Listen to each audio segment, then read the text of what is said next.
ಯಾಲಕ್ಕಿ ಕಂಪನಿ ಹಾವೇರಿ ಅಡುಗೆ ಮನೆಗೆ ಎಲ್ಲರಿಗೂ ಸ್ವಾಗತ ರೀ. ಬರ್ರಿ ನಾವಿವತ್ತು ತಾಲಿಪಟ್ಟು ಮಾಡಾಕತ್ತೀವಿ. ತಾಲಿಪಟ್ಟು ಈಸಿ ರೆಸಿಪಿನಾಗ ಈಸಿ ಸ್ಟೈಲ್ನಾಗಿ ತಾಲಿಪಟ್ಟು ರೆಸಿಪಿನ ಮಾಡ್ಕೊಳ್ಳೋದು. ಫಸ್ಟಿಗೆ ಏನು ಮಾಡೋದಂದ್ರೆ ಒಂದು 2ರಿಂದ 3 ಸೌತೆಕಾಯಿನ ತೊಳೆದಿಟ್ಕೊಳ್ಳೋಣ ಅಂತೇಳಿ. ಏನಂತಂದ್ರೆ ಪಟಾಪಟ್ ಅಂತ ಮಾಡ್ಕೊಂಡ್ಬಿಡ್ಬೋದು ರೀ. ಇದನ್ನು ಟಿಫನ್ಗದೇ ಮಾಡ್ಕೋರಿ, ಊಟಕ್ಕದೇ ಮಾಡ್ಕೋರಿ. ಒಟ್ಟಿನಾಗ ತಾಲಿಪಟ್ಟು ಭಾಳ ಈಸಿ ರೆಸಿಪಿ. ಮೊದಲಿಗೆ ಸೌತೆಕಾಯಿನ ತೊಳೆದಿಟ್ಕೊಂಡಿದ್ವಲ್ರಿ, ಅದನ್ನ ಒಂದು ಡಬ್ರಿಗೆ ಟ್ರಾನ್ಸ್ಫರ್ ಮಾಡ್ಕೊಳ್ಳೋದು. ಅದಾದ ನಂತರ ನೀರುಳ್ಳಿ, ಕರಿಬೇವು ಮತ್ತು ಕೊತ್ತಂಬರಿ ಇವೆಲ್ಲನೂ ಸಣ್ಣದಾಗಿ ಹೆಚ್ಕೋಬೇಕು ರೀ. ಮತ್ತು ಇದು ನೋಡಿರಿ ಮೆಣಸಿನ್ಕಾಯ್ದು ಪೇಸ್ಟು.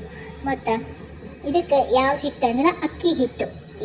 ಅಕ್ಕಿ ಹಿಟ್ಟನ್ನು 2 ಬಟ್ಲ ತೊಗೊಂಡ್ರಿ ಅಂತಂದ್ರೆ 1 ಬಟ್ಲದಷ್ಟು ಜೋಳದ ಹಿಟ್ಟು ತೊಗೋಬೇಕು. ಯಾಕಂದ್ರೆ ಅದು ಜೋಳದ ಹಿಟ್ಟು ತೊಗೊಳೋದ್ರಿಂದ ಭಾಳ ಕ್ರಿಸ್ಪಿ ಆಗಲ್ಲ ಅಂತ. ಬರೀ ಅಕ್ಕಿ ಹಿಟ್ಟು ಹಾಕಿದ್ರೆ ಭಾಳ ಕ್ರಿಸ್ಪಿ ಆಕೈತಿ. ಜೋಳದ ಹಿಟ್ಟು ಹಾಕಿದ್ರೆ ಸ್ವಲ್ಪ ಮೆತ್ತಗೆ ಬರ್ತಾವೆ. ಅದಕ್ಕೆ ಅಜ್ಜಿವಾಯಿನ, ಅರಿಶಿನ, ಉಪ್ಪು, ಅದ್ರ ಮೇಲೆ ನೀರುಳ್ಳಿ ಅದೆಲ್ಲ ಏನೇನು ಬೇಕಿತ್ತಂದ್ರೆ ನೀರುಳ್ಳಿ, ಕರಿಬೇವು, ಕೊತ್ತಂಬರಿ ಇವೆಲ್ಲ ಹೆಚ್ಚಿಟ್ಕೊಂಡಿದ್ವಿ ಅವನ್ನೆಲ್ಲ ಹಾಕ್ಬೇಕು ರೀ. ಮೆಣಸಿನ್ಕಾಯ್ದು ಪೇಸ್ಟು ಇವನ್ನೆಲ್ಲ ಹಾಕ್ಕೊಂಡು ಚೆನ್ನಾಗಿ ಕಲಿಸ್ಕೊಂತ ಹೋಗ್ಬೇಕು ರೀ. ಅದು ಜಾಸ್ತಿ ಆಲ್ರೆಡಿ ಅದಕ್ಕೆ ಸೌತೆಕಾಯಿ ಇರೋದ್ರಿಂದ ಸ್ವಲ್ಪ ಕಡಿಮೆನೇ ನೀರು ಹಾಕಿ ಚೆನ್ನಾಗಿ ಕಲಿಸ್ಕೋರಿ. ಇದು ಸ್ವಲ್ಪ ಅತಿಯಾಗಿ ಗಟ್ಟಿಯಾಗಿ ಕಲಿಸ್ಕೊಳಕ್ಕೆ ಹೋಗ್ಬೇಡ್ರಿ. ಚೆಂದಂಗೆ ಕಲಿಸಿ ಒಂದು 5 ನಿಮಿಷ ನೆನೆ ಇಟ್ಟು ಸಾಕ್ರಿ. 5 ನಿಮಿಷ ನೆನೆ ಇಟ್ಟು ಆದ ನಂತರ ಸ್ವಲ್ಪ ಎಣ್ಣೆ ಹಚ್ಕೊಂಡು ಮೇಲ್ಗಡೆ ಒಂದು 5 ನಿಮಿಷ ನೆನೆ ಇಡಕ್ಕೆ ಬೇಕ್ರಿ. ಆಮೇಲೆ ಇದನ್ನು ನೀವು ಯಾವಾಗ ಬೇಕಾದ್ರೂ ಮಾಡ್ಕೋಬೋದು.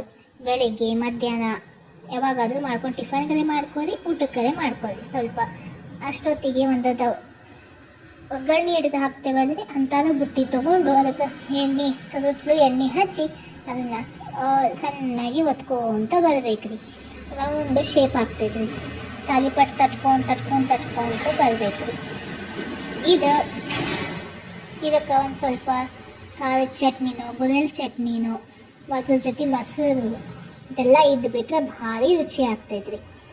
ಹಿಂಗೆ ನೋಡ್ರಿ, ಈಗೆಲ್ಲ ಸಣ್ಣಗೆ ತಟ್ಕೊಂಡು ಇಟ್ಕೊಂಡು ಅದ್ರ ಮೇಲ್ಗಡೆ ಸ್ವಲ್ಪ ಎಣ್ಣೆ ಹಾಕಿ ಮುಚ್ಚಿ ಒಂದು 2 ನಿಮಿಷ ಅದನ್ನು ಬೇಯಕ್ಕೆ ಬಿಡ್ಬೇಕ್ರಿ. ಅದು ಸ್ವಲ್ಪ ಕೆಂಪಾಗೈತಿ ಅಂತಂದ್ರೆ ಅದನ್ನು ಮತ್ತೆ ಹೊಳ್ಳಿಸಿ ಹಾಕೊಳ್ಳೋಣ ಅಂತ ಹೇಳ್ರಿ.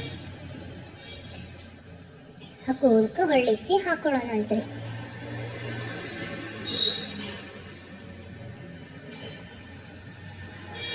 ಮತ್ತು ನೋಡ್ರಿ, ಇದಕ್ಕೆ ನಾ ಹೇಳ್ದಂಗೆ ಹಸಿ ಖಾರದ ಚಟ್ನಿ, ಒಂದು ಸ್ವಲ್ಪ ಹಸಿ ಕೊಬ್ಬರಿ ಚಟ್ನಿ, ಮತ್ತು ಅದ್ರ ಜೊತೆಗೆ ಮೊಸರು ಬಜ್ಜಿ, ಮತ್ತು ಇದ್ರ ಜೊತೆ ನಾವು ಗುರೆಳ್ಳು ಪುಡಿನೂ ಅದು ಗುರೆಳ್ಳು ಪುಡಿ ಮೊಸರು ಹಚ್ಕೊಂಡು ತಿನ್ಬೋದು ರೀ. ಹೆಂಗಿತ್ರಿ ಇವತ್ತಿನ ನಮ್ಮ ಸಿಂಪಲ್ ಆಗಿರೋ ತಾಲಿಪಟ್ಟು ರೆಸಿಪಿ?